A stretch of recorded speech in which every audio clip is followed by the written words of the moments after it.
દેવકીનું 8મું બાળક તારો મૃત્યુ લાવશે, તારો કાળ બનશે. નારદ મુનિ કે આનો ત્યાં સુધી રાહ જોહે તો પાપ વધશે નહીં. એટલે પણ નારદ મુનિ એને કીધું એ કે 8મું ક્યાંથી ગઈ, પાછળથી ગઈ કે પહેલાથી ગઈ? બોલો વિશાળમાં પડી ગઈ. મારું બેઠું કે હોય ખરું કે પાછળથી ગણે તો પેલું બાળક જ મારી નાખે મને, અને અહીંથી ગળે તો છેલ્લું બાળક મારી નાખે, તો પછી એક બાળક જીવવા જ ન દઉતો. અને એમ કરીને એની બેનના ભાણિયાઓને માર્યા. અને ત્યારે લોકોમાં હાહાકાર મચી ગયો કે હગા બેનના ભાણિયાને જે મારી નાખે એ પબ્લિકનું શું કરે? અને એટલે પબ્લિક એના વિરુદ્ધમાં થઈ. અને જયારે કંસને માર્યો ને ત્યારે એનો અંગરક્ષક પણ એની રક્ષા કરવા આવી શીખો, કારણ કે એને કીધું હાડો એ લાગનો જ છે, મરવા દો. કારણ કે એની એટલી બદનામી ને એટલું પાપ કર્યું હતું. એટલે માણસ કે ને કે એના કર્મ એને છોડતા નથી. એટલે કીધું છે યજ્ઞમાં પશુ બલિ આપવો વગેરે ધર્મમાં અધર્મ છે જે પોતાના માટે નિષિદ્ધ છે. એવો બીજા વર્ણ આશ્રમ વગેરેનો ધર્મ ધર્મમાં પરધર્મ છે, કુધર્મ છે, અધર્મ છે અને પરધર્મ છે. આ ત્રણેયથી કલ્યાણ થતું નથી. કલ્યાણ તે ધર્મથી થાય જેમાં પોતાનો સ્વાર્થ તથા અભિમાનનો ત્યાગ અને પ્રાણી માત્રનું વર્તનમાં અને ભવિષ્યમાં હિત થતું હોય. પ્રાણી માત્રનું હિત આમાં આવશે આગળ કે સર્વભૂત હિતે રતા, આવો શબ્દ આવે. સર્વભૂત, ભૂત એટલે આપણે આજે કલ્પના કરીએ એવું નહીં. સર્વભૂત એટલે દરેક જીવ. સર્વભૂત હિતે રતા, દરેક જીવનું હિત છો એમ. તો અહીંયા પણ કીધું છે. અને પોતાનો સ્વાર્થ તથા અભિમાન, આ બે મારે આપણને. પોતાનો સ્વાર્થ, હવે જ્યાં આપણો સ્વાર્થ હોય ને ત્યાં આપણે પાપ કરતા હચકાતા નથી. પણ ના પાડી છે સાથ પોતાનો સ્વાર્થ. આમ તો જો કે સ્વાર્થમાં, નરા સ્વાર્થમાં કામ કરવું ને દુર્યોધનની કક્ષામાં આવી જાય. આપણે જે કમાઈને લાવીએ ને, ખેડૂતોનું વારે વારે ઉદાહરણ દઉં, એનું કારણ આ કે આપણે કમાણી કરીએ ને એમાં આ બધું મારું જ છે. પણ ખેડૂતો ખેતરમાં પાક વાવ્યા પછી ચોર ખાય, ઢોર ખાય, મોર ખાય, જનાવર ખાય, અભ્યાગત ખાય, ભિખારી ખાય, ગામનો પૂજારી ખાય, તે પછી ઘેરે ગાડું ભરીને જાય. અનાયાસે બધાનો ભાગ નીકળે. નરો સ્વાર્થ એમાં છે નહીં. એટલે આપણે તે કીધું છે કૃષિ અને ઋષિ આ બેની સંસ્કૃતિ છે. કારણ કે ખેડૂતને પૂરો વિશ્વાસ છે કે કાદવમાં એ દાણા નાખે એવો એ ઉગશે જ, અને ઉગશે તો એમાં દાણા આવશે જ. અને એ દાણા આવે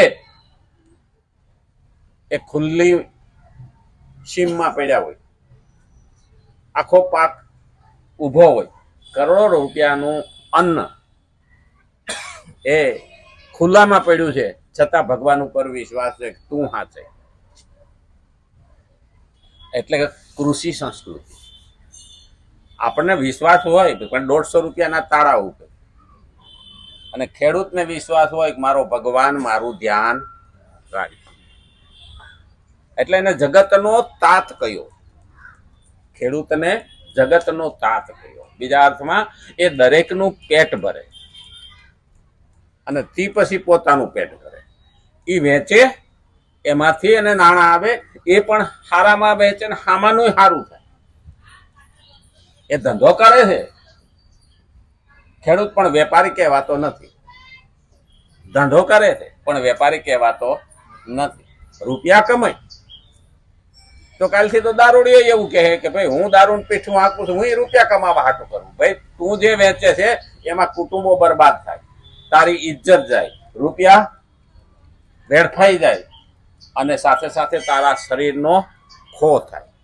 ત્યારે ખેડૂત જે બનાવે છે ને વેચે છે એનાથી તારું શરીર જિંદગીભર અનહામે પ્રાણ છે, એટલે જિંદગીભર ટકે છે, તારા કુટુંબને શક્તિ આપે છે, તને સંતોષ આપે છે, ને હામાં નહીં સંતોષ આપે. બાકી બધું હોય પણ મારા ખાવા બેઠો હોય ને તો એ ધરાઈ રહી એટલે કે હવે બસ. આના જેવો સંતોષ બીજે ક્યાંય નથી.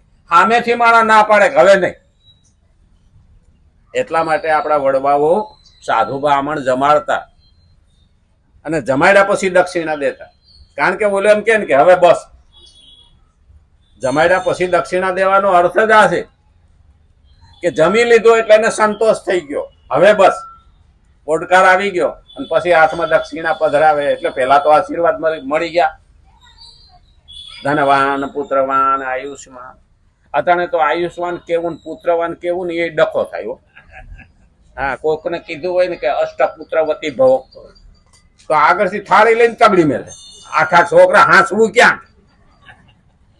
પેલા તો આશીર્વાદ દેતા અષ્ટપુત્રવતી ભવ, 8 છોકરાની દીકરાની માથા, અને આયુષ્યમાન, લાંબુ આયુષ્ય ભોગવે. હવે 80 વર્ષે નડતો હોય તો પછી 100 વર્ષ ઉપર જાય તો શું થાય? હા, આ ખોખું જાય તો ઘર થાય ચોખ્ખું. એટલે ઘણા રાહ જોતા હોય. અમે તો એક જગ્યાએ બેહવા ગયા, હા બાપા મરી ગયા. હું બાપા વહી ગયા નહીં? એટલે કે હા ભાઈ કે બીમાર હતા એટલે જતા રહ્યા. વો બોલ્યા એ કે 4000 રૂપિયા મહિને પૈસા કે લે. હવે એને રૂપિયા દેખાતા હતા. ડોહાના 4000 નો ખર્ચો મહિને આવતો હતો. એટલે કે 4000 તો બચ્યા. તો બોલા એ 40 વર્ષ તમારી પાછળ ખર્ચી નાખ્યા, જિંદગીના વેડફી નાખ્યા, વાપરી નાખ્યા, એની કોઈ ગણતરી નહીં. એટલે મા બાપ કોણ છે એની ને સમજણ નહીં.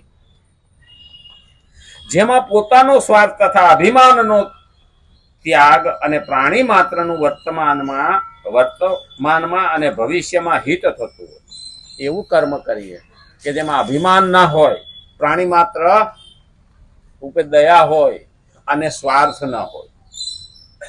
તે વર્તમાનમાં અને ભવિષ્યમાં એનું હિત થતું હોય, ચાલુમાં અને આવતા સમયમાં. જોકે ના તો આપણા હાથમાં ભૂતકાળ છે, ના તો આપણા હાથમાં ભવિષ્ય. ખરેખર જોવા જઈએ ને તો આપણે ભૂતકાળને બદલી શકીએ ખરા? 20 વર્ષના હતા ને ભૂલ થઈ હતી ને એને હવે પાછું આપણે રિવર્સ કરીને ત્યાં ભૂલ સુધારી શકીએ ખરા? નહીં. જે જિંદગી ગઈ છે ને એમાં જે ભૂલો થઈ છે એ છોકરા ના કરે એનું ધ્યાન રાખીએ, પણ આપણે એને સુધારી શકીએ ખરા? નહીં. તો ભૂતકાળને યાદ હુકામીને કરવું. ખરેખર એ ભૂત ભેગું લેવાનું ને એ ભૂતકાળ કીધો છે. એને કીધું છે કે તું એને છોડી દે, કારણ કે એ આપણા હાથમાં નથી. હવે ગઈકાલ જે થયું એ પાછી આજ આવવાની નથી. એ ગઈકાલ થઈ ગઈ, ભૂતકાળ થઈ ગયો. અને એટલે કીધું છે ભૂતકાળને તું છોડી દે અને ભવિષ્યના સપના બંધ કર દે. ભવિષ્ય કોઈના હાથમાં નથી. કાલે કોને ખબર છે શું થવાનું? ન જાણ્યું જાનકી નાથે કાલે સવારે શું થવાનું નથી. તો ભવિષ્યના સપના મૂકું અને ભૂતકાળને ભેગો મૂકું, ભેગો લઈને ના ફરવું.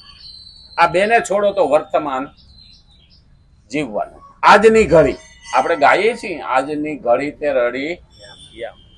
આજે આપણને મળ્યો છે, સવારે ભગવાને ઉઠાડ્યા તો પ્રભુનો પહેલો આભાર માનવાનો. વાહ પ્રભુ, તારી કૃપા છે. કોઈને જોતો નથી પણ તને જોઈએ છે એટલે મને જગાડ્યો છે, આપણને ઉઠાડ્યો. નહીં તો રાતે ક્યાં હતા, કેવા હતા, કોના હતા, કે શું હતું, કેમનું હતું, કેટલા છોકરા, કેટલું બેલેન્સ, કાંઈ ખબર. અને સવારે જાગીએ એટલે આખું પોટલું આપી દે, લે ભાઈ આ તારું હાંસે. અને થોડાક જાદુ યાદ હોય તો રાતે ઊંઘ આવતી નથી. ખરેખર ભગવાને કેવી કળા કરી છે, તોય આપણે ઊંઘને શું કહીએ? હું તો એટલા વાગે ઊંઘી ગયો. અલા તું ઊંઘી નોંધી નો હોય ને નોંધી ઊંઘી નો હોય. હું કેટલા વાગે હું તો એ નોંધી શકાય ખરું? અને નોંધવા બી તો ઊંઘ આવે ખરી? ના આવે. લાંબા થાય ભલે 10 વાગે થાય, 11 વાગે થાય, 12 વાગે થાય, લાંબા થાય, પણ ક્યારે ઊંઘ આવી એની નોંધ થતી નથી. તો મરવા વાળો નોંધી શકે ખરો? મને એટલી તકલીફ પડી ને હું એટલા વાગે મર્યો, એવું નોંધીને જાય ખરો? નોંધતો હોય તો મરે નહીં, મરે તો નોંધી નો હોત. એટલે જે આપણા હાથમાં નથી એની ચિંતા કરાય નહીં.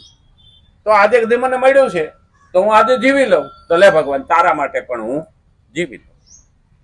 અને એટલે